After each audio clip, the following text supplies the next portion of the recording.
again. I think Herrera is trying to time a shot. There it is. Countered by a right hook by Vincente. Jab by Vincente. A little more confidence in Vincente Rivera this round than he was at the first. Kick to the body.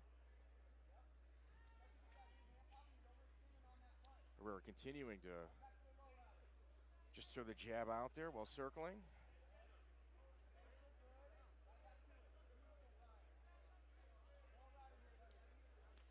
Nice kick with the counter check right punch by Herrera. You know, a lot of times you see guys, people in their debut fight right around now, they get the adrenaline dump, the crowd's here, the bright lights. You know, there's usually some issues. Both these guys seem very composed for their first fight. Surprisingly composed by both these gentlemen.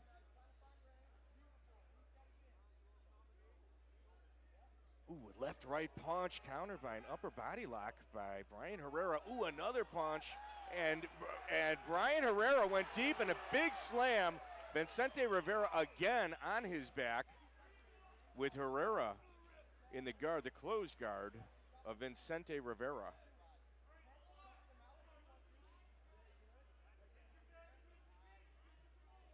You've got Vincente Rivera listening to his corner, nodding at the instructions of Nick Rogers, both Nick Rogers and Corey Thompson.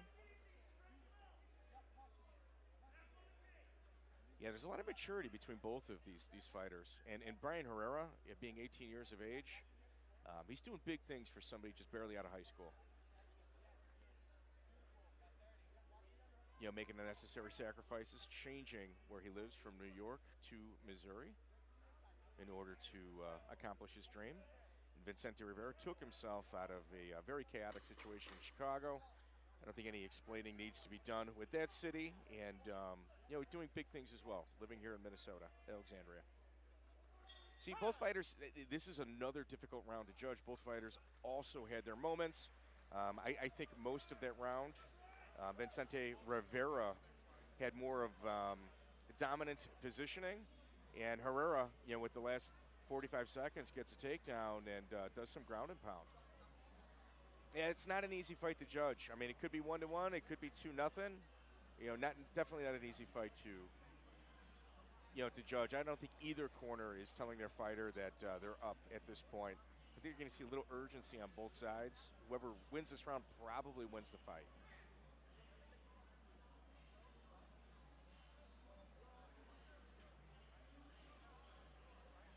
You got Stefan Jefferson, one of the trainers over at Glory Gym, intensely giving instructions to Brian Herrera. And Herrera, I mean, I've said at 18 years of age, he's listening. You know, a lot of times you're kind of getting your fighter to focus, get to settle down. Rivera absolutely appears to be calm and understanding and cognizant of where he's at. And generally speaking, on a debut that age, that's very rare. Both fighters centering, touch of gloves. Herrera taking the center of the cage. I think we're going to see a little sense of urgency between these two this round. It's going to be interesting to see what adjustments that Vincente Rivera makes in order to try to stop that takedown. Yeah. Ooh, left-right punch countered by a left check by Brian Herrera.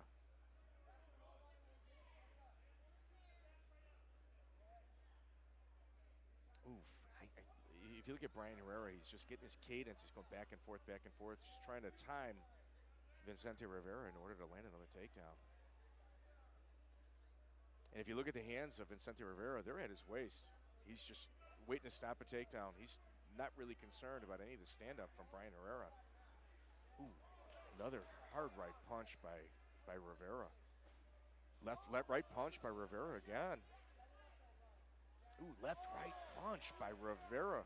Rivera is starting to pull ahead in his third round. You know, and if you look at Rivera's eyes, he's actually concentrating on the shoulders of Herrera rather than a face. Just watching the movements of shoulder. Nice front kick by Rivera. Ooh, head kick. Just missed by Vincente Rivera. He's going going to have to be careful. Rivera's going to have to be careful. He doesn't want to take such a big chance where he leaves himself open for an easy takedown.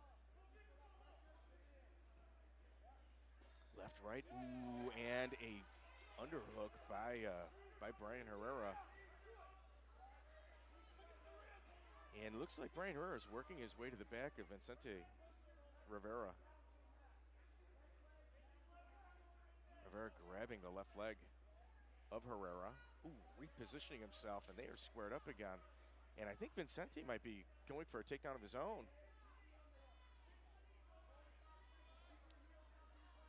Vicente Herrera is burning a lot of energy right now. On a takedown, it's probably not going to happen. Separation of both fighters.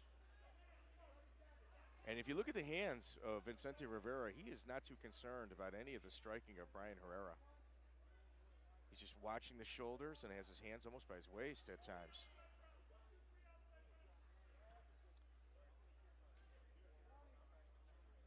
Herrera actively circling Vicente Rivera, looking for an opening, and that is 10 seconds left in this round. This is not an easy fight to judge. Ooh, left, right, ended with a kick by Rivera. Kick of his own, and that fight, it looked like they were ready to start going as the bell rang. Brian Herrera very animated. This is going to be a difficult fight to judge. Both fighters had their moments. I'm not sure. I mean, if either corner, I mean, if you look at Corey Thompson in the corner of Vicente Rivera, it's a little confidence in regards to them believing they won, and I believe that same sentiment is happening with Stefan Jefferson and Antoine Williams, who are in the corner of Brian Herrera. Good show of sportsmanship between these two gentlemen. Like I said, both people had their moments. It's going to be a little difficult. These are one of the fights that's very difficult as a judge, and I don't know, either way. Either way, could go either way. Ladies and gentlemen, if you are not subscribed to UFC Fight Pass, I highly suggest you do. UFC Fight Pass is the world's premier combat sports streaming service with over 200 live events, the largest fight library in existence, original shows, and more. Sign up for an annual subscription at www.ufcfightpass.com. I will say I'm like an old school fighter. I'm a bit of a historian. So that library on UFC Fight Pass keeps me busy for hours. It's actually a fantastic app to subscribe to. Outside of the original content and interviews, the older fights are absolutely incredible. That's a good opener. Let's go, Minnesota. We have a split decision. Judge Nick Johnson, 29-28 for Vincent Rivera. Kristen Nelson for Brian Herrera. Your winner,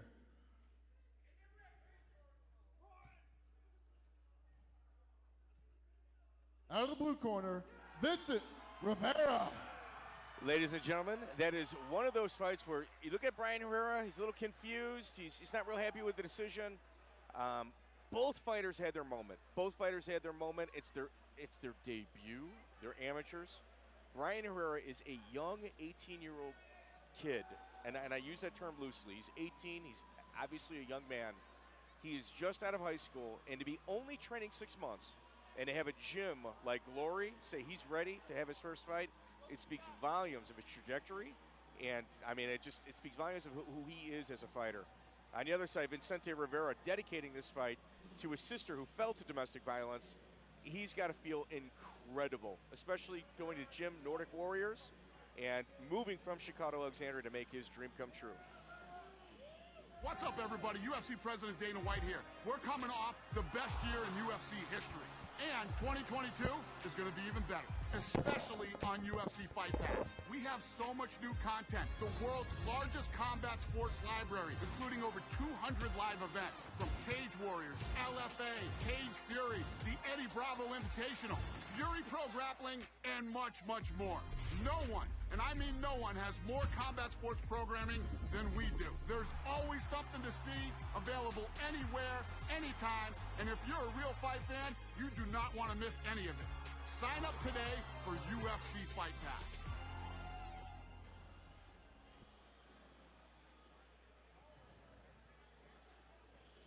Walking out first, fighting out of the blue corner, Nikola Kasperska. Nikola Kasperska. She goes by Cranky, 29 years of age, 5'5", 130 pounds.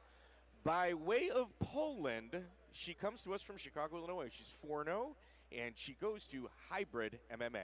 Her keys to win for this fight, she needs to be in and out. She needs to strike in and out. She needs to be on her wheels because they're gonna look for a takedown.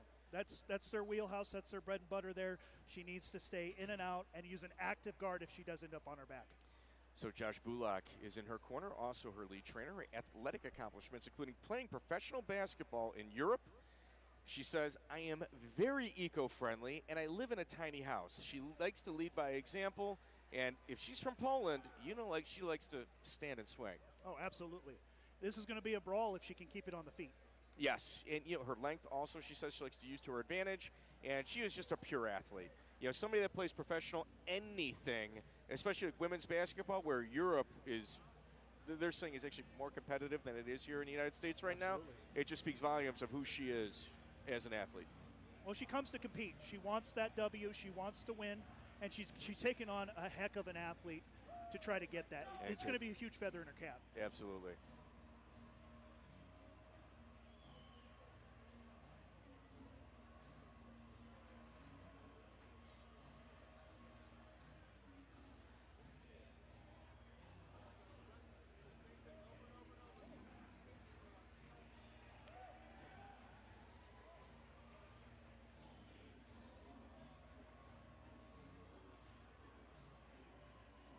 Up next, fighting out of the red corner, Cheyenne Bowers. Cheyenne Bowers, better known as Che. She's 27 years of age, 5'5", 130 pounds, out of Sioux Falls, South Dakota. She's 4-0, and she goes to Next Edge MMA. Her keys to the victory tonight are to take this to the mat. She's an absolute steamroller. She's got to control the position on the ground and just smash. Ground and pound is her bread and butter. She's coming to the ring accompanied by Bruce Hoyer, who is her main coach, and Ross Friedman. She says, my opponent, she's undefeated, and it cements my belief that I can fight at the next level with a victory here. Her athletic accomplishments include she was a scholared collegiate athlete for track and cross country at South Dakota State University, and she holds multiple Ignite FC titles. The one thing that really interests me about this is both of these women are on their way to the 125-pound weight class, and this is just kind of like their little pit stop before they go down. Both of them have said they've never been this light before, although Che has made this weight. But let's go to the tail of the tape.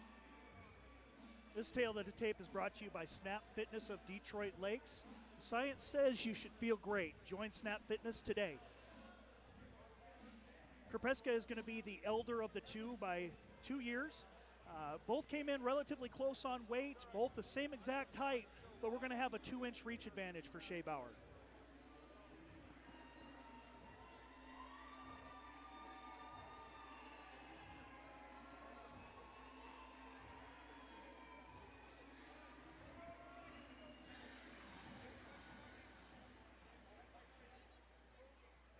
Bout number 2 is brought to you by Snap Fitness of Detroit Lakes. Science says you should feel great. Join Snap Nation today. Introducing first, fighting out of the blue corner, Nikola Kasperska.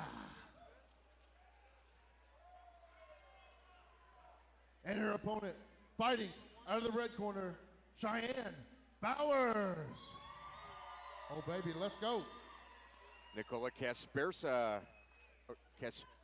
in the blue corner. She has got the black Hayabusa trunks on with the hybrid jiu-jitsu, black and red rash guard.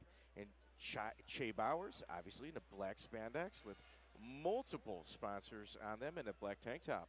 She's in the red corner. In terms of the undercard bouts, this is the one that I was the most excited for. Oh, yeah. I want to see somebody's O go today. It's going to be a heck of an event. Touch of gloves with both fighters. Che Bowers takes the center of the cage. Che, I think we can both agree, her strength is grappling.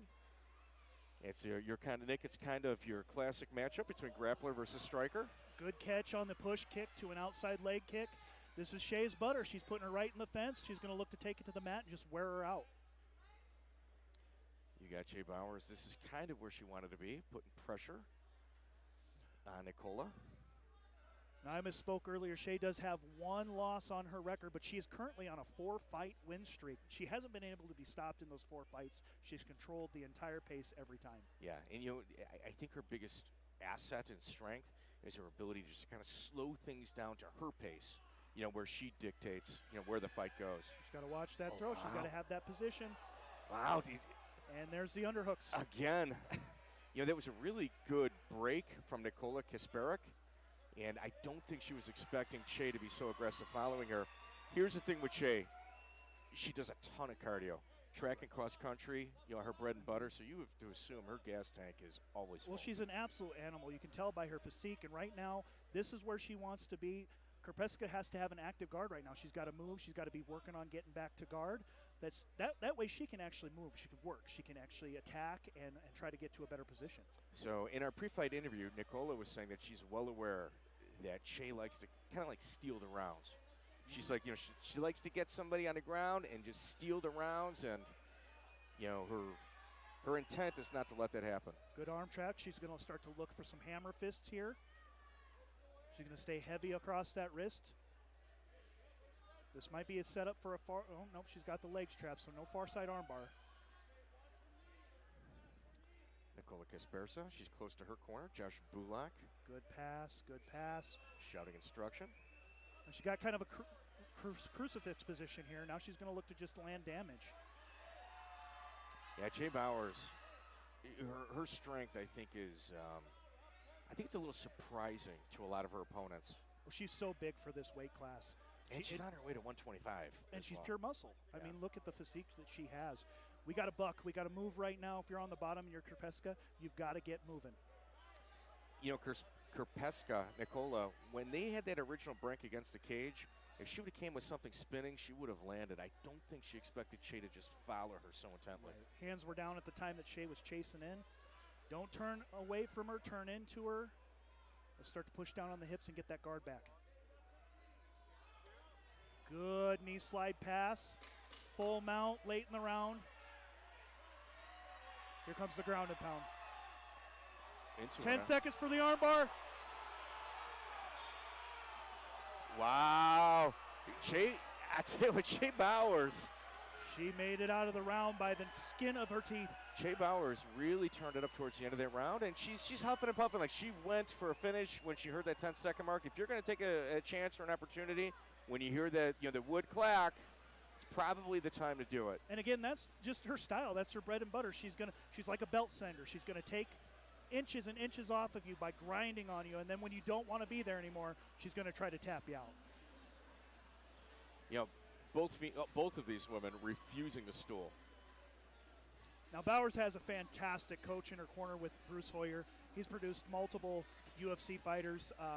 Tremendous gym down there. I've actually physically been in there. It's a fantastic facility. So she's got great coaches in her corner. Yeah, Josh Bulak also. He's been around the Chicagoland area for the better of 20 years.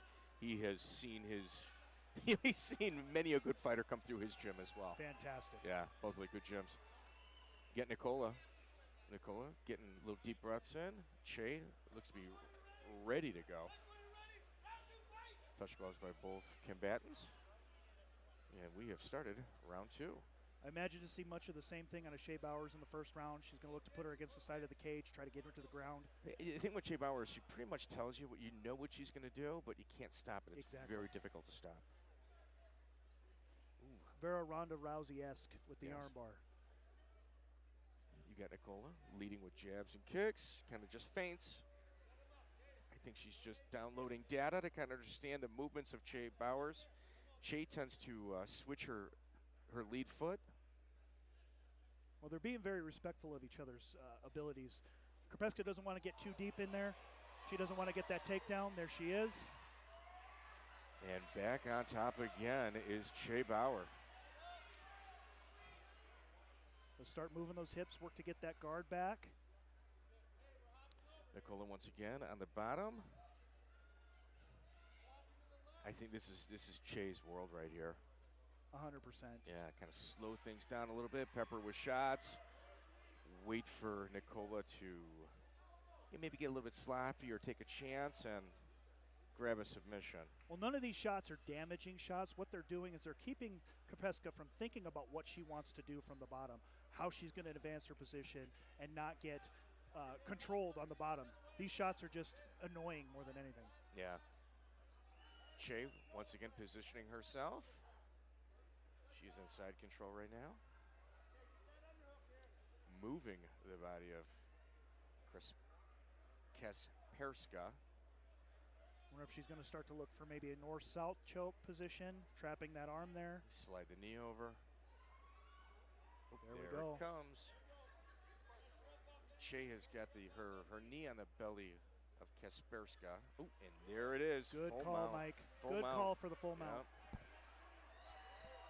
I think that's just the frustrating part of fighting Che Bowers. Like, you know what she's going to do. 50 seconds left, and that is, I mean, Nicola's at least in her own corner. Earshot of her coach, Josh Bullock, peppering punches from the top. Is Che Bowers. Now we're turning it on. Now we're trying to stop this fight. Nicola's going to have to move. Yeah, she's going to have to do something. Trapping the arm for the arm bar. She's going to look to walk that right leg over the head. We got a rear naked here. Oh, wow. And it's that is deep. tight. That is tight. Wow, there it is. And that is a tap by Nicola Kasperska. Taps out to Che Bowers, moving. Che Bowers moving her record to, I think it's 7-1 now. 7-1 now. Wow, wow, wow. Textbook Che Bowers. She came in, she wore you out, she beat you up on the ground, and then when you didn't want to be there, she tapped you out. And if you look at Che, she really doesn't give you any time to breathe or catch your breath. They say pressure makes diamonds, and that's really all we see out of Che. She's got multiple Ignite FC belts, and she's on her way to 125, setting up a potential matches, with several women within the Midwest. Well, this is a name to watch. She's on the come up, and if you don't know the name Che Bauer, you will know it soon. Yeah, we're going to send it to our ring announcer, Woody. We're going to make this one official, but Che Bowers, training almost full-time. She said after this, she thinks she's got her finances almost set up to where she can do this full-time and, not have to worry about work. I think she's going to be a scary person to deal with if that happens. That's every aspiring mixed martial artist wants to train full-time. Not many get the opportunity to do so. Absolutely. We're going to send this to our ring announcer, Woody, make this one official. Heck of a fight right there. In round number 2, at 2 minutes and 42 seconds, submission by tap out, Cheyenne Bowers. Yeah, excellent fight. Excellent fight between these two women.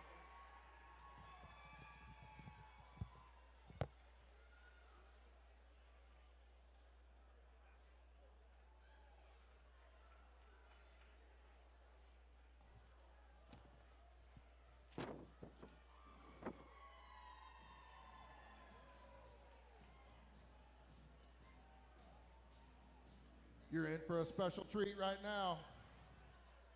We have a local legend that had over 100 fights in this area in boxing. Please give your hands together for Marcus Rhodes.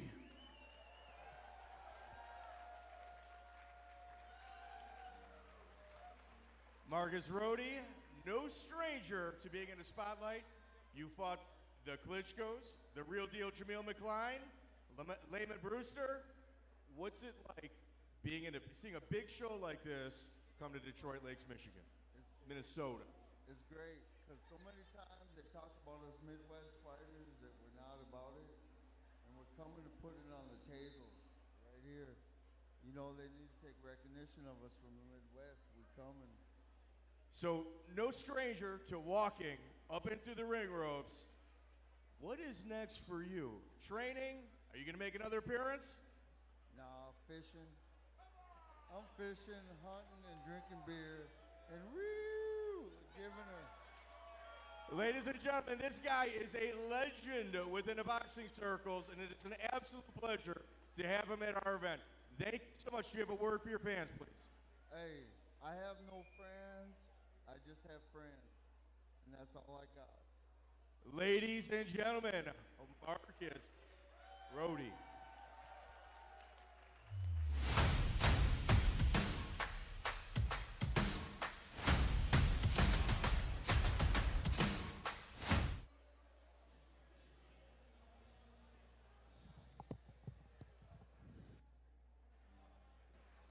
Our next bout, bout number 3. Walking out first, fighting out of the blue corner, Thad Becker. Ladies and gentlemen, Thad Becker. He's 21 years of age, 5'9", 145 pounds, out of St. Cloud, Minnesota. He is 1-1, and he comes from Panda Tribe MMA. Keys to win for Thad. He's going to have to use clean kickboxing. He's going to have to be on his wheels. He's got a very aggressive opponent, so he needs to get in and out and not give him a stationary target. So out of Panda Tribe, obviously Derek Gottlieb and Matt Legou accompanying him. He knows his opponent is a wrestler, his athletic accomplishments including he's been training for 4 years, and he said, I'm dirty boxing, I'm pressing up against the cage, I'm going to make this one ugly. And you know, I got to have an athlete fight Thad Becker in his debut for mixed martial arts. Never easy for anybody. And I know that this kid has fighting skills. He didn't get a chance to display them in that fight. It was over very quickly, but I know that this Thad Becker can fight, and I can't wait to see what he brings to the cage. Excellent.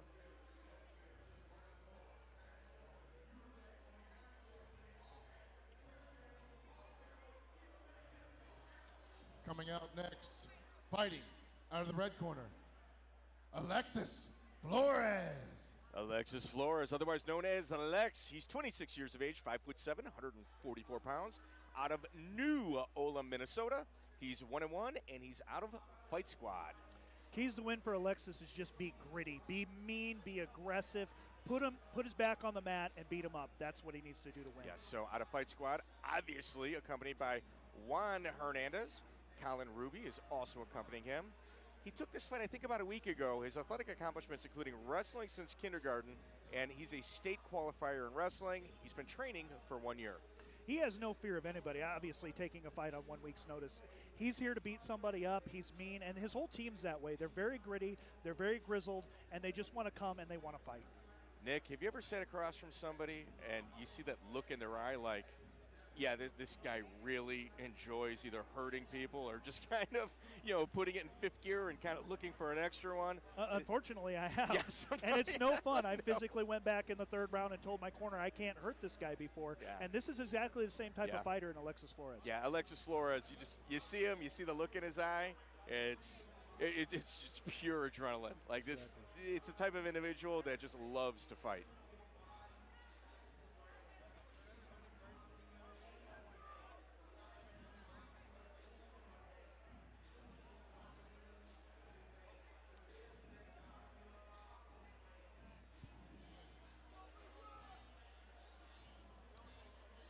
This fight's brought to you by Green Plumbing and Heating, veteran-owned and operated with quality and reliability you can count on. Tail of the tape for these two fighters.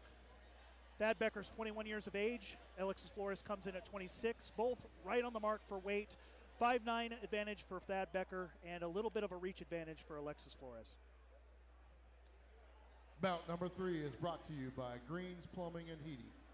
Veteran-owned and operated with quality and reliability you can count on.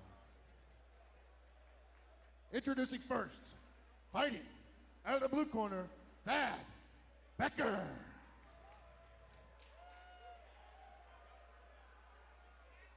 And his challenger, fighting out of the red corner, Alexis Flores. Oh, baby, let's go. Alexis Flores and his brother both on the card tonight. Out of Leon, Guanajuato, it is a place in Mexico that is dear to my heart. I enjoy talking to both Alexis and his brother. Both two extremely good fighters, and there's a lot of mean, gritty fighters that come out of that Fight Squad gym. Yeah, let's see where this goes. Such goes by both fighter. Alexis, obviously in the black spandex. A big slam right out of the gate by Alexis Flores. Thad Becker in the white trunks on the bottom right now. Thad needs to get his back against that fence, start to walk up, turn into him, not away. Turn into him, not away. Quick spin to the ground. Alexis Flores. All right, he needs to control this position. This is where he wants to be. Already in mount is Alexis Flores. Ted Becker's going to have to take some breaths. Got out of the mount position. He's going to have to take some breaths and just kind of, I'm not going to say. Flores is looking for an arm triangle right now. He's pushing that elbow over. I'm not going to say relax a little bit, but the pre-fight jitters. Wow, back right into the mount is Alexis Flores. So he's now switched from mount to side mount, then back to mount. That's that wrestling. You can't take that away from somebody. Okay, if he's going to go for that arm triangle, he needs to put forehead to the mat, slip off to the outside, and walk. There's a lot of time left to be in mount right now for Thad Becker. Not an easy position to be in. Posture control is going to be key for Thad Becker off his back here. If he traps that left arm of Flores and uses the cage, he can bridge off and roll. Scoot of hips by Becker. Alexis Flores follows. I like that Becker's moving off his back. He's not staying flat, yeah. Okay, the hooks are in. Ooh, that rear naked choke. Flatted him out. Ooh, that is deep. That is in tight. That Becker taps. I think, was that a tap we saw? No, he's peeling the hand off, 2-on-1. This is exactly what he needs to do. Good job by Thad. If Flores wants to finish this, he's got to go palm to palm now. Thad Becker continuing to fight this rear naked choke, and that is in deep. 2-on-1. He's got to keep his hands on that. Becker is incredibly composed for somebody in a not in an easy position. Oh, that is deep. Alexis Flores, if he does not get this, he might burn his arms out. It's a very good possibility. He did switch to that palm to palm for the finish. Holy cow, Thad Becker. Very impressive. Oh, and that is in deep. Flores I don't know is how flattening he's him out again. I don't know how he's getting out of this. I can't quite see if he's trying to peel the hand off his. There we go. That's a better view. What an incredible defense by Thad Becker. He's got fight in him, that's for sure. He's going to move right now into that arm triangle if he continues to turn. 15 seconds left in the round, and Thad Becker, although it's been pretty obviously one-sided on the offense, Thad Becker has been fantastic on the defense. Very good. Oh, and again. 10 seconds left. Peel that hand off. With 10 seconds left. Wow. And I'll tell you this right now. Alexis Flores is going to be very careful about not burning his arms out on something that he just is struggling to get. Thad Becker's got some fight in him. He's here to make this a contest, and he's not going to go away easy. Alexis Flores receiving instruction by Juan Hernandez. On the other side, Matt Legou. Oh, if you look at Alexis Flores, he's taking some deep breaths. He obviously took this on a week notice, so when you've got your arm completely under someone's neck, I mean, it's something that's advantageous maybe to kind of go all in on, and there was no dice, no payoff. No payoff for Alexis Flores. Alexis Flores may have won this round, but this isn't the benefit of Thad Becker. Oh, we're going into the second round with a tired Alexis Flores. There's a mental component of Thad Becker right now to where he might say, I might have this. I'm extremely impressed. Yeah, absolutely. I mean, with very little offense out of Thad Becker, just his survival skill and his ability to stay calm under heavy pressure, very impressive. Let's see if he can keep this standing this round. He knows what Flores is going to do. He knows what he's looking for. Let's see if he can keep it on his feet. Ooh, quick to the center of the ring. And Alexis Flores, usually a wrestler is kind of quick to move forward. Little level change there. Yeah, I think Flores. Becker recognized it. His gas tank might be a little empty. Front kick with a right punch by Becker. Oh, heavy big right overhand punch. right. And in for the takedown once again is Alexis Flores. All right. Pinching the legs together. Nope, not yet. Thad Becker needs to use the cage to wall walk right now. He needs to get his legs out, get on an elbow or a hand, and start to get walking on that wall. Alexis Flores pinched the legs of Thad Becker together and just kind of crawled up into mount again with about 2 minutes and 15 seconds left in this second round. Right here in front of the commentary table, we get a front row seat to what's going to happen here. We had mentioned that Flores had a little labored breathing at the beginning of the round. In a position like this, he's got an opportunity to get those deep belly breaths. Right. Oh, and he can take his time here and just control. He doesn't have to be very offensive because he's in a controlled position. And right now he's just winning the round. Yeah, he's got nickel and dime at a time. Becker needs to look at trapping an arm and using the cage to bridge off of for a roll. With the minute 40 left, I wonder if Alexis is going to go for an armbar.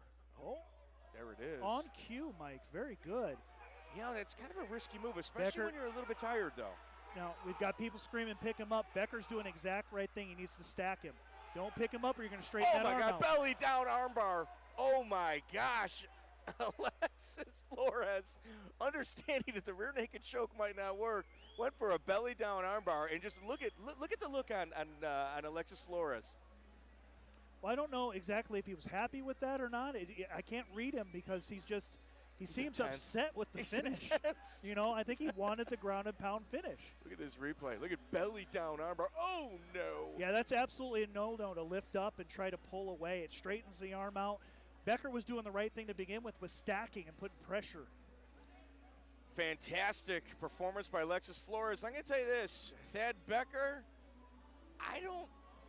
there was a lot of positives that you could take from this. Even though he was mounted, he was in bad positions, but there's a lot of positives that you could take if you're coming out of the camp with Thad Becker.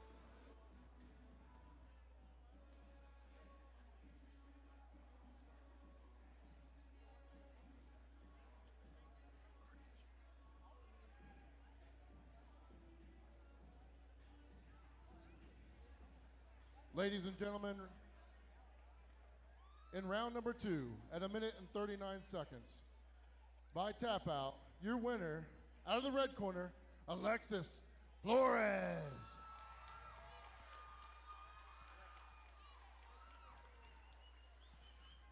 Ladies and gentlemen, I'm with your winner, Alexis Flores. Alexis, you had very good positions in that entire first round. How deep was that rear naked choke? Oh, it was really deep. Were you gassing out? Were your arms getting tired? A little bit, yeah. So in the second round, you went belly down armbar. Was that the plan, or were you trying to get another rear naked choke? So I was trapping the arm, and yeah, that was the plan. Try armbar. Ladies and gentlemen, your winner, Alexis Flores.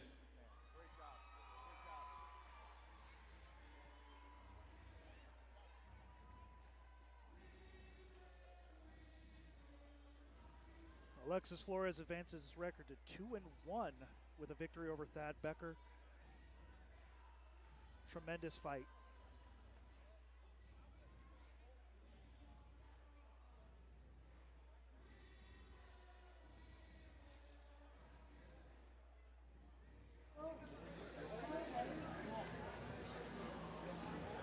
It is Josh Strieger, one half of our main event. He's such a dynamic, happy-go-lucky, interesting, entertaining fighter. I can't wait for this main event. The gentleman is from the Chicagoland area, somewhere native to that of myself. He took the opportunity to really pursue a fight career by moving to Jackson Wink. And on the other side of the card, we've got another super gem. We've got Dakota, obviously with Glory Gym out of Kansas City. UFC veteran looking to get right back on the winning side of the coin.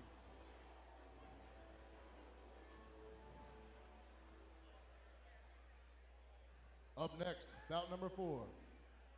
Walking out first, fighting out of the blue corner, Dylan Melby. Dylan Melby, he is 25 years of age, 5'10", weighed in at 157 pounds, out of Fargo, and he is 2-1. He's out of the academy, I might add. Keys to win for Melby is just going to be to use his long reach, pick Flores apart. Stiff kicks, stiff jabs, get on wheels, left and right, use his angles. Obviously, the academy is another super gem. He's got Dylan Spicer as his trainer. He says his strength is Muay Thai. He's accompanied by Joe Trotter. His athletic accomplishments include high school track and football, and his mother encouraged him to take up fighting. Wow, that's a first. I looked at him in the preview, in the pre-fight interviews. I'm like, so your mom's a gangster? And he just kind of laughed, and he goes, yeah, pretty much. Every mother I've ever spoke with, including mine, said, absolutely not, you will not do this. And she didn't go to any of my fights until the very last one. Probably a good move. Good move.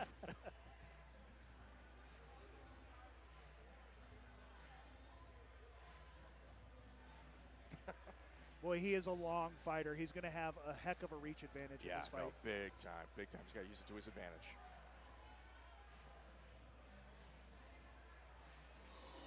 Walking out next, fighting out of the red corner, Vicente Flores Jr. Vicente Flores Jr.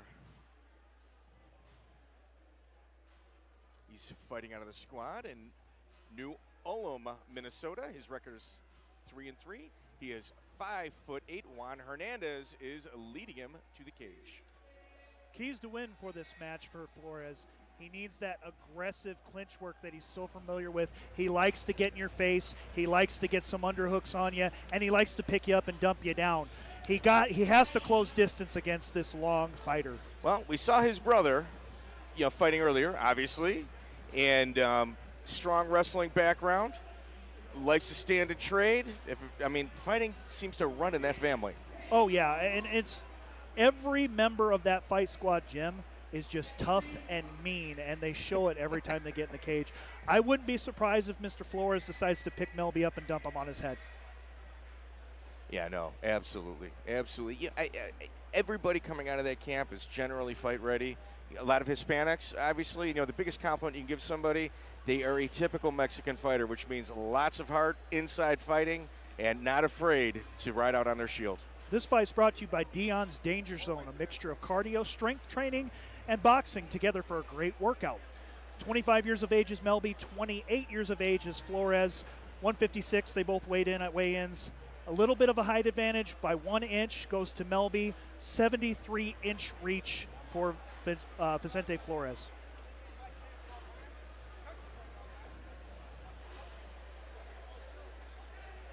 Bout number 4 is brought to you by Dion's Danger Zone Gym, a mixture of cardio, strength training, and boxing all together for a great workout. Introducing first, out of the blue corner, Dalen Melby. And his opponent, fighting out of the red corner, Vicente Flores Jr.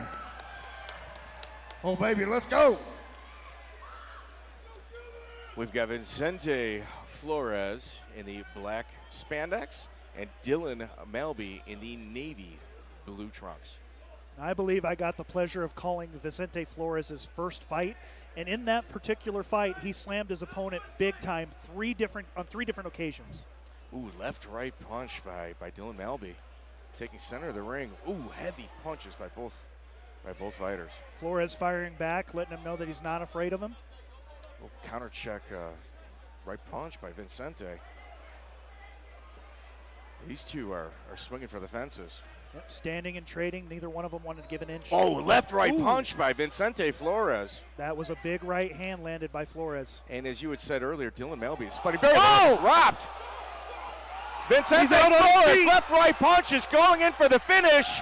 And that is it. We have got two wins by two brothers, both stopping their opponents. Back-to-back, landing big combinations, lefts and rights. Melby's out on his feet, sits him on his butt, and decides to finish it. Dylan Melby was doing all the right things. He was fighting long. He just got too aggressive. And, whenever you fight somebody like a Dylan Melby, you've got to counterpunch, and that's exactly what Vicente Flores did. Dropped his head, threw the overhand rights. One connected big right here. We're going to see it again. Right there. Stuck him. And he did this on multiple occasions. If you just watch, he's letting Melby lead, and then he's coming in inside punches like we had said. Your typical Mexican fighters are what we led with. And that was the key right there. Punches in bunches. He wasn't okay with just landing one shot. It was 2 and 3 that really finished it. If you look at that right punch, it's coming right from his shoulder. He's not cocking it. Oh, that left hook drops and comes in for the finish. And I'll tell you, Dylan Melby did his best. I think we might have a broken nose. Lots of heart out of Melby. He continued to fight even though he was rocked. This was just a heck of an outing for Flores. How about that, fight fans? in round number 1. In 36 seconds, by knockout, Vicente Flores Jr.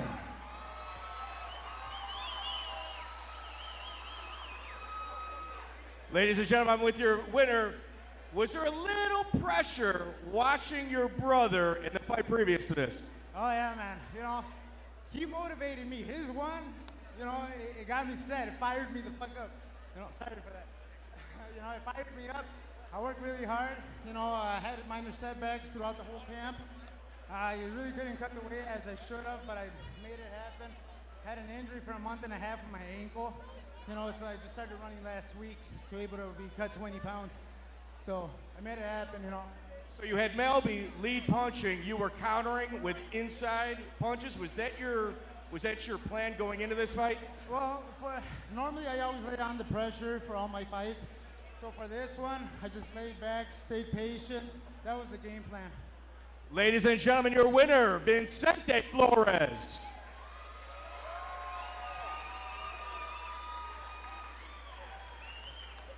Vicente Flores finishing the fight with a big knockout. This is as real as it gets, and it's mind-blowing. I love everything about that fight. These are the moments that the fighters live for. I can't wait. Oh, kicked him in the face. Oh, Rhodes. We will all witness a piece of UFC history. Unbelievable. You're sitting home watching this, and you just go, holy shit. The double tap does what he wants. Master, teach me Kung Fu. One of the most epic fights. There's nothing I do better in this life than fighting. Unbroken, baby. This team is unbroken. We have a sport with some of the best athletes in the world. Boom! One of the greatest knockouts you'll ever see. Oh! The UFC has never been stronger. It does not get any better. Oh, that is good. This is a crazy sport, ladies and gentlemen. Ladies and gentlemen, see the best UFC Fight Pass has to offer on the Fight Pass 24/7 stream, offering a constant channel of historic fight action all day, all night. Tune in, sit back, and enjoy a network created by fans for fans. UFCFightpass.com. I'm Antes Howard. I'm a 145. I train out of the Cellar Gym under Chris Sycon and Ben Lockett. I'm Kelton Stevie. I train out of Thunder Valley Martial Arts and Leading Edge MMA. My background, I started off in jiu-jitsu and kickboxing. I started training in Warriors Cove under Ben Newman. He was a former professional fighter. Him and David Onnebeck, they really brought me up. But then I was there for a little bit, moved away, got some experience with like a few traditional martial arts styles, and then I came back to Warriors Cove, and then was there for a while, got my purple belt in jiu-jitsu, took some kickboxing fights. I fought an MMA fight. COVID happened, kind of set me back a little bit, and then I switched over to the Cellar, and I've just been there like since June or May of 2020, and ever since then I've just been training and fighting under them, and I've like progressed a lot. I went to MMA as just someone who was a fan, wanted to test my own ability, and once you taste the victory for the first time, that's a drug you can never encapsulate anywhere else, so I'm here for life, man. I match up pretty well against him. We're both long, both pretty good striking, pretty good on the ground. We're both well-rounded, and we both bring the dog and we both come to fight. Both 3-0, good tough prospects, but like I said in the pre-fight, even matchup on paper, but tomorrow I'm washing them out. I just see myself getting my hand raised. Whether it's like a finish or a decision, I just see myself winning it. I think I'm pretty good. I think I'm a little more well-rounded. I know he's a tough fight, he's a tough opponent, but I just feel like I have the edge. I'm pretty confident in my skills. I put in the work.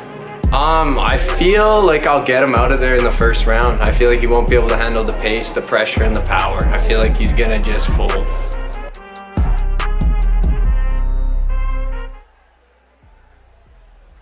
Walking out first, fighting out of the blue corner, Kelton Stevie. Kelton Stevie, the Conqueror. He's 23 years of age, 5'10", 150 pounds, out of Thunder Bay, Ontario. He's 3-0, and he trains at Thunder Valley Martial Arts and Leading Edge. Keys to victory for this man. He needs to keep his head off the center line. He needs to use good head movement to create opportunities and counter off of the missteps. He is a blue belt under William Kushner. He's accompanied by Devin Loze, and he had a little, his opponent had a little trouble on the scale, and he says he plans on imposing his will in order to finish the fight. Well, yeah, I mean, this is going to be a stand-up war. Both these guys like kickboxing. Both are very long for their size. I see this going either one of two ways. I see it going by a decision, or I see it going by knockout. Yeah, definitely a competitive fight. Somebody's must go. And this is going to be, both have promised a stat and trade.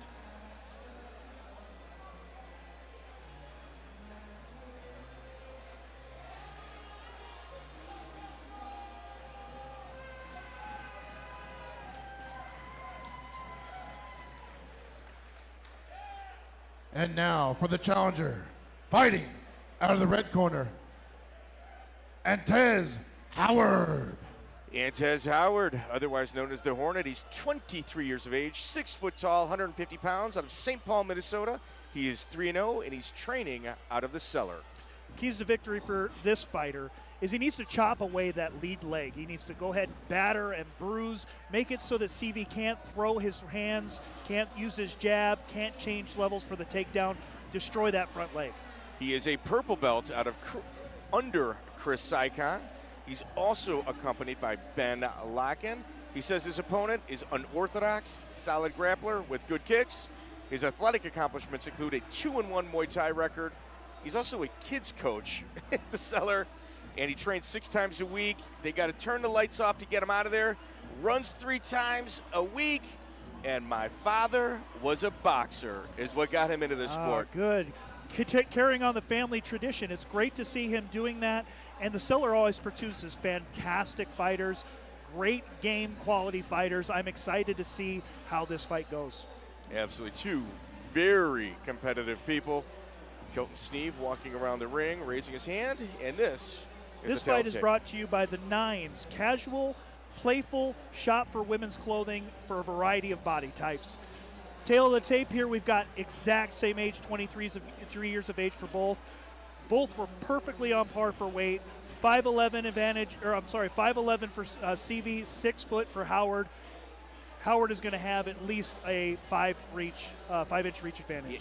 That's championship height. Whenever you look at this weight class and the height of those 2 individuals, they refer to as championship height, and this has got explosion written all over it. Bout number 5 is brought to you by the Nines, casual, playful shop offering women's clothing for all variety of body types. Introducing first, fighting out of the blue corner, Kelton Stevie. And his opponent, fighting out of the red corner, Antez Howard. Oh, baby, let's go. Let's get loud. Kelton Stevie, he is in the Venom of green and black trunks. Antez Howard, well, I should say green and black spandex. And Antez Howard in the green and black CRNR trunks. You said it right, Mike. Somebody's always going to go tonight. Both 3-0. It's the intensity between these two. Quick taking the cage. Yeah, you could cut the tension with a knife. Kelton Sneeve. Left right punch and a takedown by Kelton. Antez Howard is on his back. Nice level change to get out to the side. He's working his head against the fence. Kelton Stevie wasting no time to get this bout to the ground. Howard's got to control that posture. Don't let him sit up and rain down shots. Ooh, heavy right hand punch by Stevie. Howard's guard's open. I think Stevie, if he really wanted to, could work a knee slice pass right down the center and get to a better position. There he closes the guard now. Open guard, as you said, by Howard.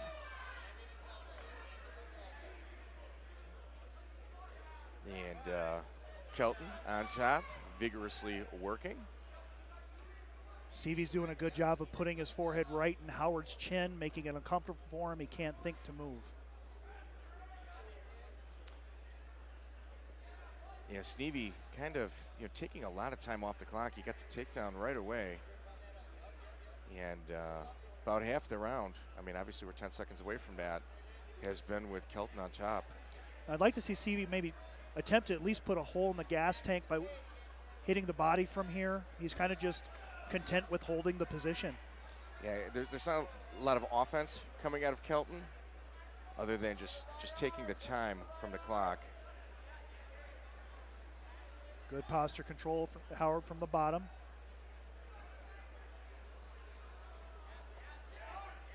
Not a very active guard. He could be working for sweeps or passes at this point.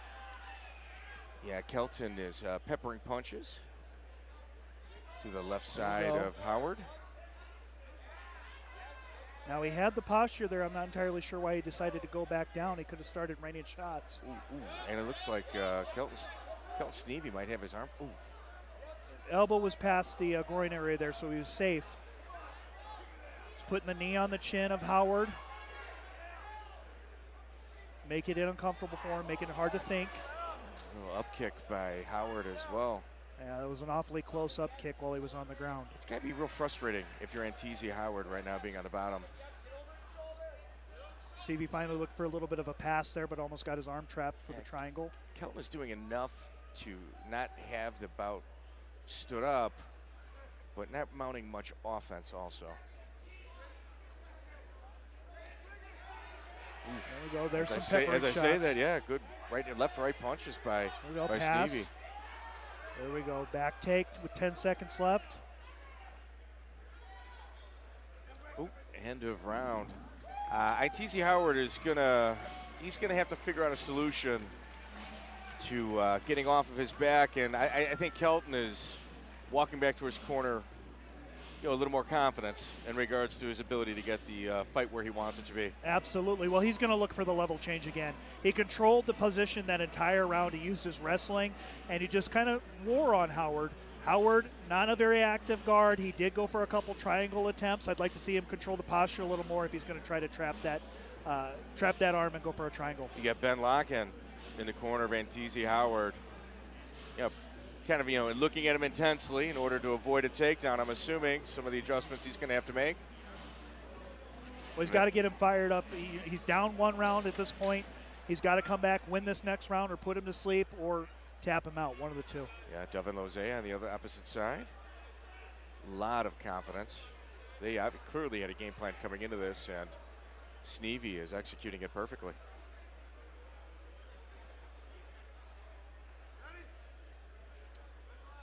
We are starting. Oh, these two are ready to go. Yeah, they just want to fight. Let them fight.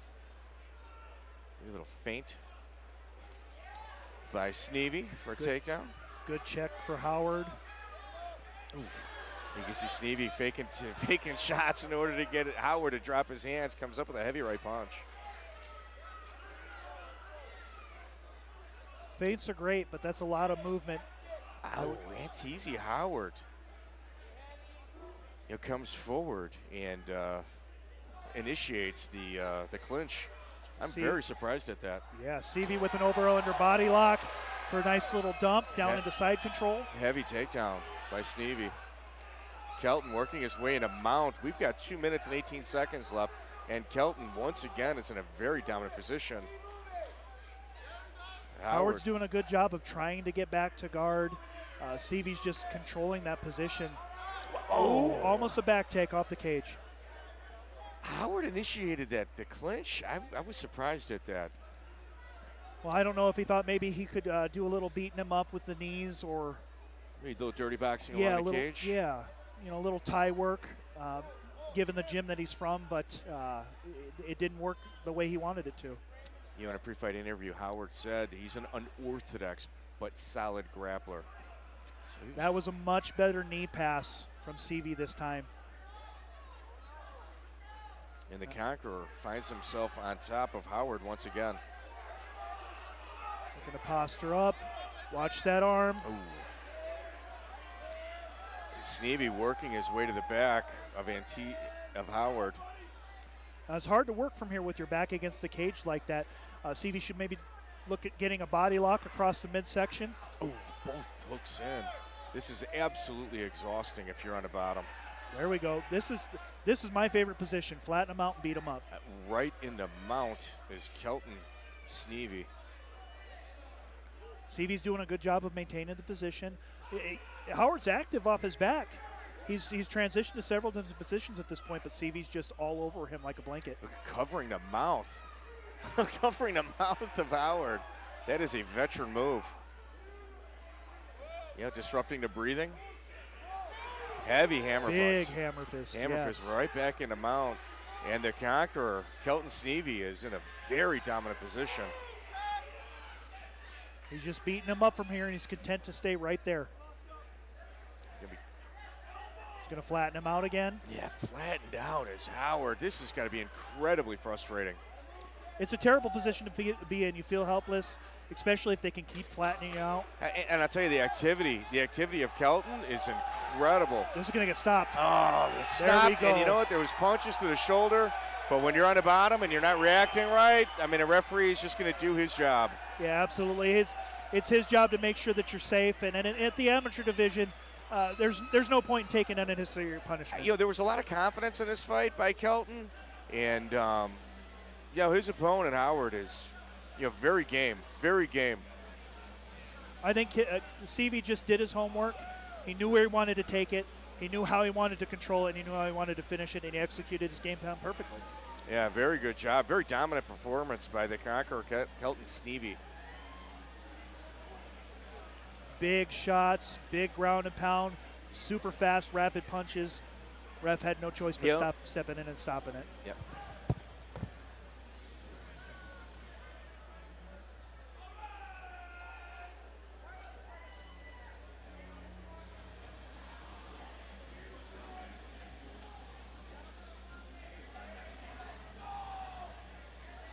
Ladies and gentlemen, in round number 2, at 2 minutes and 56 seconds, your winner, out of the blue corner, Kelton Stevie.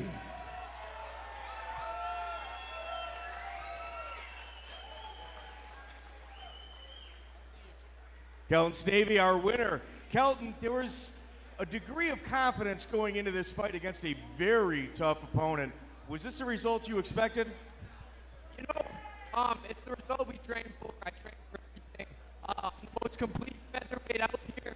And if that's for this, any amateur featherweight, come get it. I'm the best. Come get it. Ladies and gentlemen, I don't think there's anything left to say. Well, hold up. Last things last, I want to shout out my sponsors. Bands on Feet, you guys are the best. Maseo Construction, you guys kill it. TDOE Contracting, you guys made all this happen. Thank you so much. The conqueror, Kelton Stevie. Kelton Stevie advances his amateur career record to 4-0 with a big win, TKO stoppage due to ground and pound over Howard.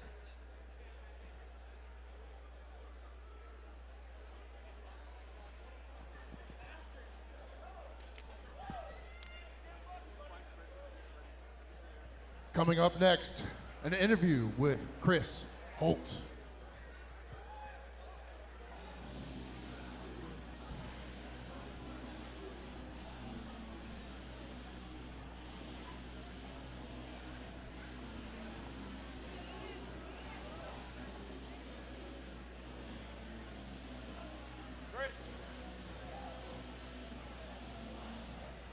Ladies and gentlemen, this guy is no stranger to this audience. Boxing legend, Chris Holt. Chris. Ladies and gentlemen, I don't know if you're aware of this or not. This event would not be possible without the help of this gentleman right here. Wow. That's all I gotta say is awesome. Thank you. This show was a little bit different for me. We upped the ante and we went for it. We swung for the fence, man. And I have to just thank every single person in this room for coming here, supporting this event. And I'm just here to bring you guys what I know is a good product. I teamed up with some of the best guys in this business in the upper Midwest. and there's no turning back on this. And I want to keep it coming back, but I can't do it without you guys.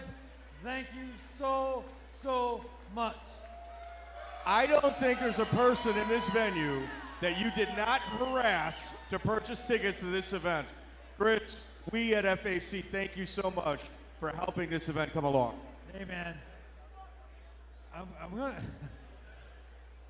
Okay, we got to back this up a little bit. I got to thank a lot of people. A lot of people. And if I don't, a lot of people are going to say, you dumb mother, whatever. So, Painters Plus, thank you. Spitfire, thank you. Dion's Danger Zone, thank you. Where are we at? Snap Fitness, thank you. The Nines, thank you. Herzog, thank you. MMA Canvas, man. Zimma Towing, Howard's Driveway, Holiday Inn, Detroit Lakes, the city of Detroit Lakes. Detroit Lakes Repair, yeah. American Inn, Z103.3, Zebra Mats, Masterpiece Alternatives, and FAC, man, thank you guys for coming here. This was awesome and is awesome. Painters Plus, I got painters. I got them. Anyway, ladies and gentlemen, this guy right here has helped allow this to happen. Chris Holtz.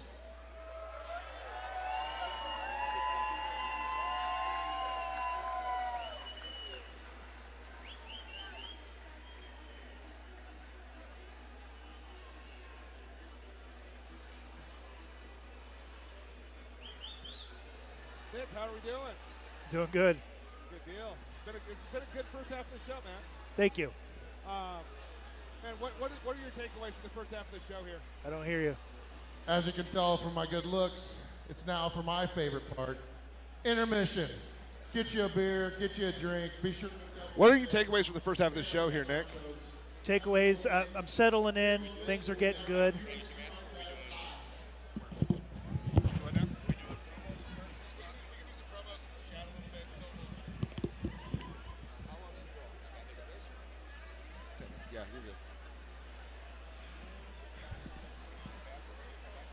Sorry, Mike.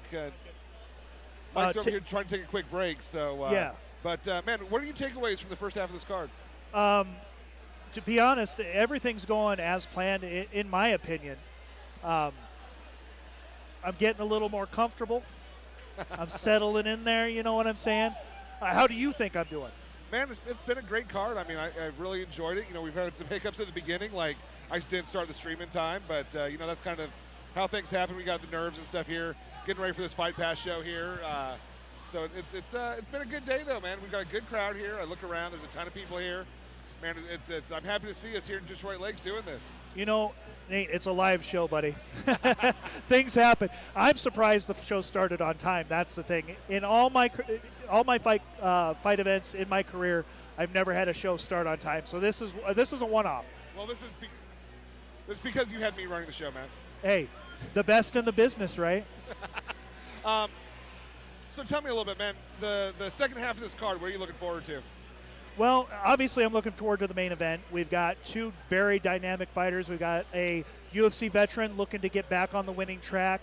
You've got a dynamic taekwondo specialist who likes to use awkward angles, very Lyoto Machida-esque.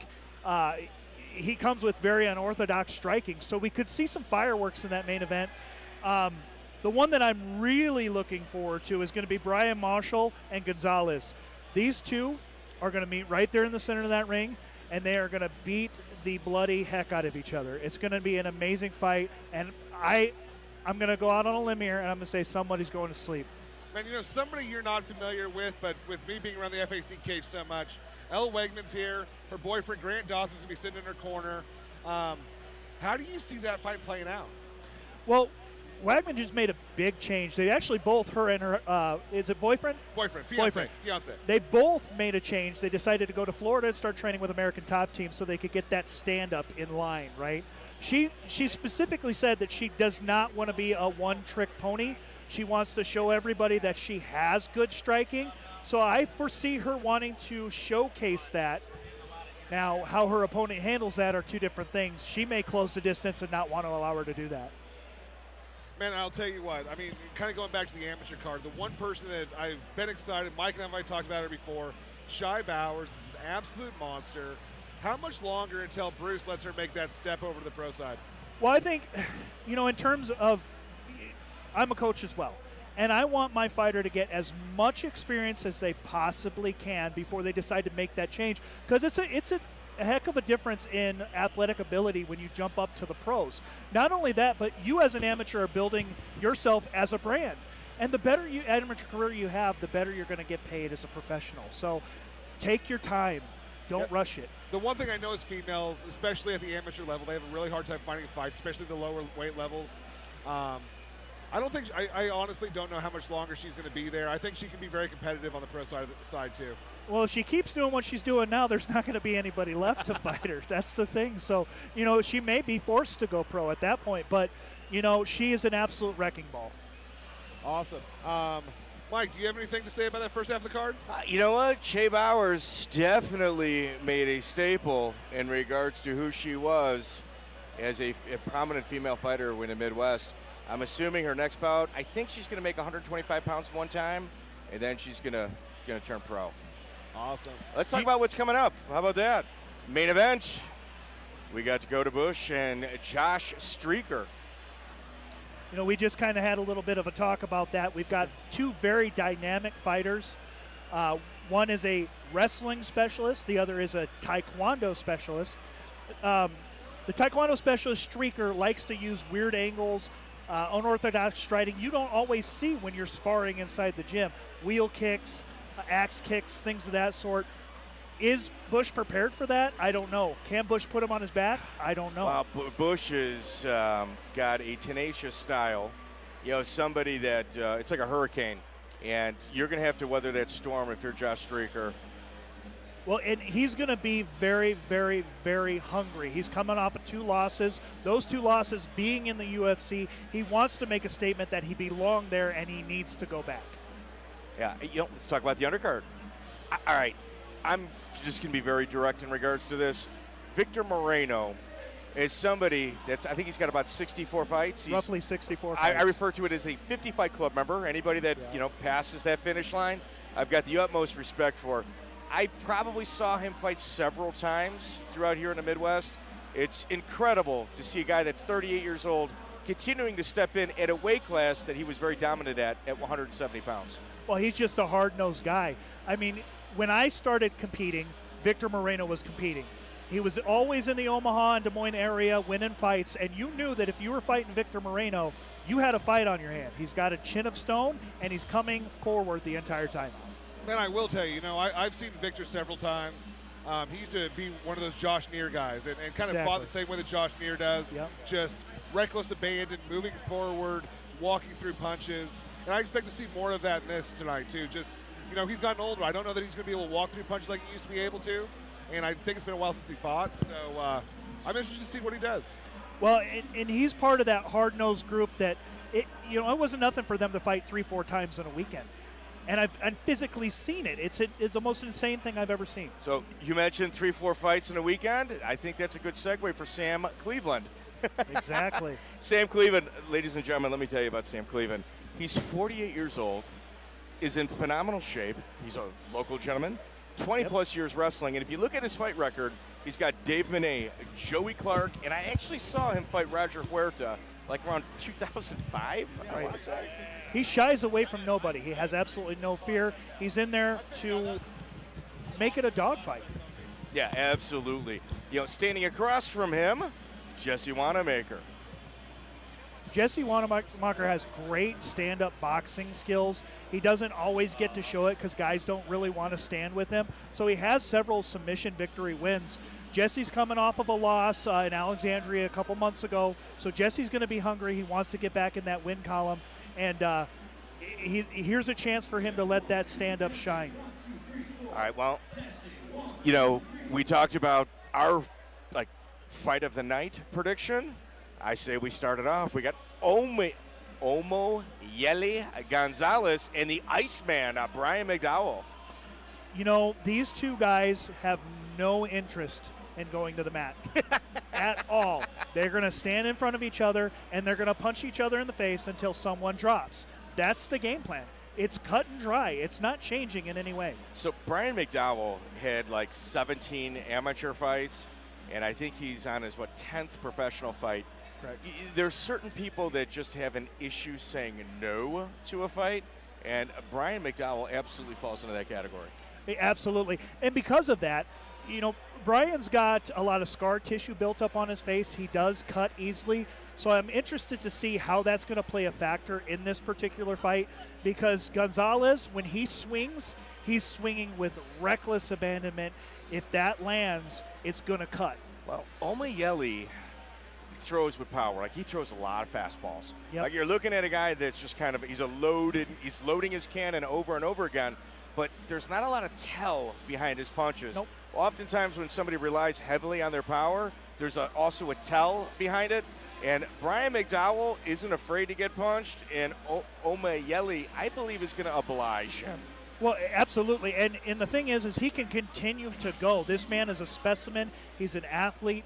He works his tail off in that gym.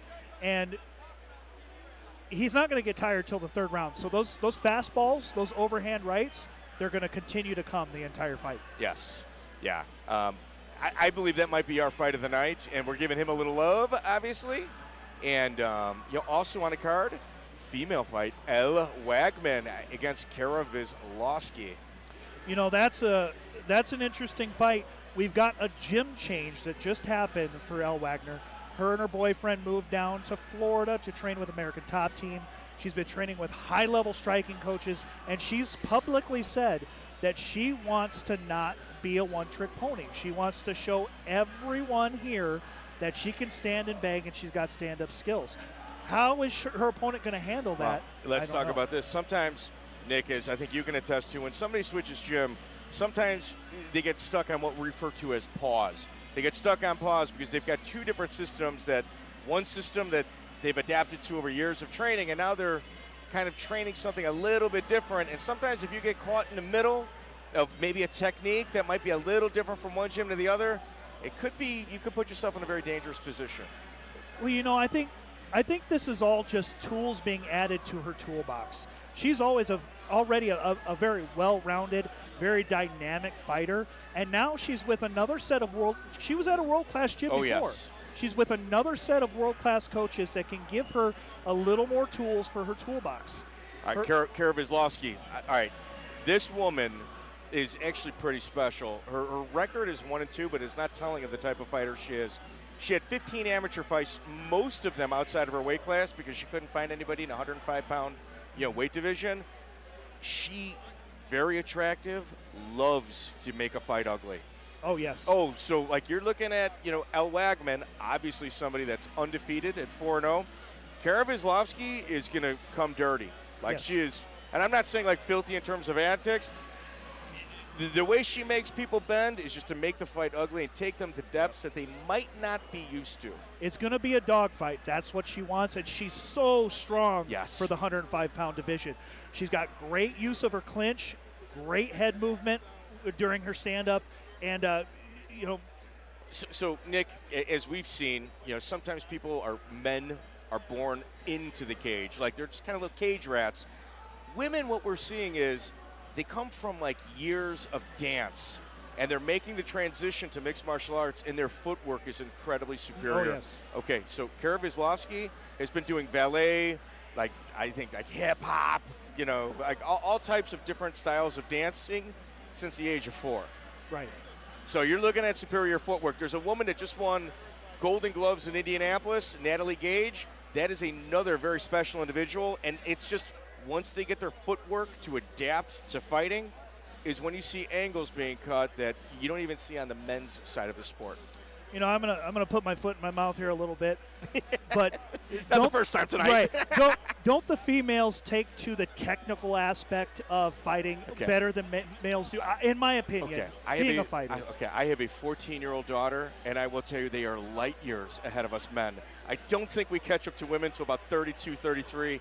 And I'm being generous when I say that. Right. So in terms of like technique and stuff like that, like if you look at grammar school wrestling, elementary school wrestling, you will see before like the strength of the boys kick in, the girls are pretty dominant because they pay attention and they follow technique much better than people such as ourselves. And we use a lot of that fight or flight, that muscle memory type deal. We use a lot of our strength, where the girls, they're so much more technical, and they learn so much. They're sponges. They learn so quickly. So I love watching the female fights, because then you're going to get to see a good technical battle. You know, like another. I'm not sure I'm going to bring this up during the fight, but I'll say it now.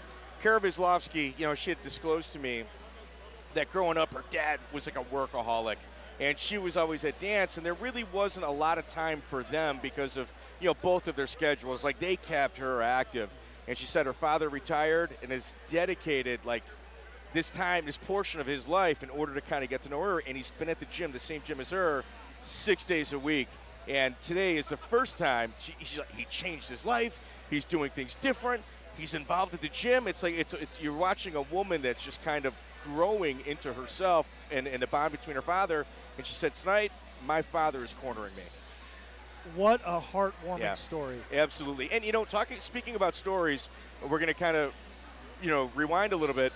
A lot of these guys have got just incredible things going on in their life. Omayeli Gonzalez, this guy turned to fighting about 1.5 years, 2 years ago after losing the mother of his children and his child. You know, that is something incredibly personal. And when you ask somebody, you sit down across from them and you ask them, what is the reason you're here? And they give you that answer, bro. Like, you couldn't be more real than something like that. And being vocal about it, you're leading by example. You're facing fear. Well, training in mixed martial arts, you find something out about yourself that normal people don't get that opportunity to find. You find out how you can work through adversity. You can find out how much pain you can take, not only physically but mentally, right? It builds you, and it's a fantastic outlet for people who have things going on in their life. Hey, Nick, mixed martial arts has saved so many lives, saved so much money from people being in the penitentiary system. We have people that barely graduated or didn't graduate high school understanding politics from around the world because they have visited those countries. It has given so much opportunity to people that may not even looked at a map until they started their fight career. I had this conversation with Vicente Rivera earlier today. I said, when that cage door closes, you don't have to worry about bills. You don't have to worry about problems, your dogs, your kids, your wife. You don't have to worry about your job. The only thing you have to worry about is that guy or gal standing across the cage from you. And that's a very, very, very good feeling. Yeah. You know what? I think we'd be remiss not talked about Nelly Thompson. He's 33 years of age from Milwaukee, Wisconsin. He's out of Puta Vida Gym. And let me explain, I'm a pretty big fan of that place. They've started from the ground up. Nick, as you and I have discussed in the past, there's really two types of coaches. You've got your big game hunters that look for people that are already established, and they try to wrangle them to the gym. I call them poachers. Yeah. And then you've got actual coaches, and that brings somebody from the ground up all the way to a UFC or a next level fight. Jake Klipp and Zach Otto have done that with 6 different people. Oh, yes. Which is one of the hardest things you can do. One, get somebody to the UFC, and then keep them in your gym without going to one of those, big game hunting gyms, which, like I said, both are needed, but it's very difficult to do that. Well, that's a testament to their coaching style. And listen, if you don't know who Pura Vida Gym is, you're wrong, and you need to correct yourself. Yes. You need to do a little bit of research. I think that was a little throwback to Big Papa Schnocky. Oh, yes, it was. Oh, my gosh. Yes, sir, it was. Love that guy. So Jake Klipp, Zach Otto, being in the same city as other big gyms, Wisconsin, like Minnesota, is kind of overlooked when you look at like mixed martial arts and jiu-jitsu. But when you look at the quality of fighters coming from there as well as the gyms, it's incredibly surprising what they produce. Well, and it's like you said, these two states have taken the time to build fighters. They haven't just taken fighters. They've taken the time to mold these fighters into what they feel can be high-quality caliber athletes. Yeah, absolutely. So Nelly Thompson, coming out of Puerto Vida, he's 5-2. He looked at me in the eye and he said, "I play that long game." He's like, "I'm really good under pressure." Jeremy Horn type of behavior in the ring, just not really worried about a lot of intensity. He's going to kind of calm down, relax, and take his opportunities when they come. So Nelly Thompson, I'm actually I've not seen him fight live yet, so I'm kind of excited about calling his bout. Well, I've done a little bit of research on him for this event. He's a little wild with his striking, but he's got a heck of a lot of power in both of his hands. He's in tremendous shape, and he has not been submitted as a pro. Well, you're looking at a purple belt under Jay Clip, which Henry. Wait, let me throw the old school. We're talking old school. Ladies and gentlemen, we've got UFC Fightpass, which has a treasure trove of old fights. I've already told you how much I enjoy it. Jay Clip is a Henry Matamoros student. Somebody that you can watch on MFC Euphoria and Extreme Challenge cards on UFC Fightpass. I'm a huge fan of Henry Matamoros, and the Puerto Vida gym bears his nickname. Right. Well, like I said, this is going to be a tremendous fight. I'm very excited for Victor Moreno. It's been, I would say, since 2016 since I've seen him physically compete. Now, I know he's competed since then, but to be in the house watching an old school junkyard dog like him compete again, I'm extremely excited. Absolutely. Now, let's move on to the co-main. We've got Donald Bush versus Jonas Flock. Donald Bush fought in bare knuckle fighting championships, BKFC, and he's a 4-time state high school wrestler, a qualifier. Well, I talked to him backstage. He told me he took that fight on 1 week's notice. That went all 4 rounds until he got caught in the 4th round. So King's Muay Thai is a gym in the Tampa area and is very, very respected. Daniel Donaldson heads up there. I actually saw him on one of Ralph Garcia's shows about a month and a half ago. No, probably about 2 or 3 months ago. But Donnie Bush, he's one tough cookie. Oh yeah, he's coming to fight. Yeah, I watched that bare knuckle fight, and it was an absolute war for 4 rounds, and he don't care to eat a couple shots to give you something either. No. His opponent, Jonas Flock. Do you know anything about Joe Nasty? Well, he's a very experienced fighter. He's got 20 pro fights, so that could be the difference maker between this fight. He's not afraid to be in these cages. He's used to these large shows, these big shows, the lights, the sound, the fans. This could be the difference maker with the experience. He has 7 submission wins, great elbows and knees from the clinch, and he's got a blitzing striking style. Yes, so he's also at a Puerto Vida gym, a brown belt, and it's something that obviously we just discussed our respect for Puerto Vida, Jay Clip and Zach Otto. Zach Otto, I think he's got 7 or 8 fights in the UFC himself, recently retired, I might add, to concentrate on his gym. So, bright future for those two. And we've already discussed our main event between Josh Streaker and Dakota Bush. All right, guys. It's been a great first half here. We got about 15 minutes before we go live on Fight Pass. I do have to ask everybody that's still watching, all 135 of you, click that subscribe button. MMA Futures, we can't be here without you guys. We can't be here without the fans. Go subscribe to Fight Pass, support FAC, support everything that we do. And hey, if you are a real fighting degenerate, tomorrow night we got 2 events happening. We got Springfield Fight Night down in Springfield, Missouri. And we've also got Dynasty Combat Sports 79. Main event on that one is heavyweight Zach Hughes versus heavyweight Brandon Soul. It's going to be the largest guys I think I've combined weight I've ever seen in the cage. Yeah. It's going to be a great card. We got a couple of, on that card, there's a couple of new pros on there. It should be a great card. Check out MMAFeatures.live. Get the pay-per-view. Watch it. We got some cool new features on there. Multi-cameras at the same time. All kinds of fun stuff. Well, ladies and gentlemen, take it from me. Nate here with MMAFutures.com works his tail off to give you guys high-quality mixed martial arts coverage here in the Midwest. Like he said, hit that subscribe button. Hit that follow button. You're not going to want to miss any of the events that he covers, especially Dynasty Combat Sports. Train, and those guys do a fantastic job. Awesome. Thank you guys very much for tuning in, and we'll see you on the other side.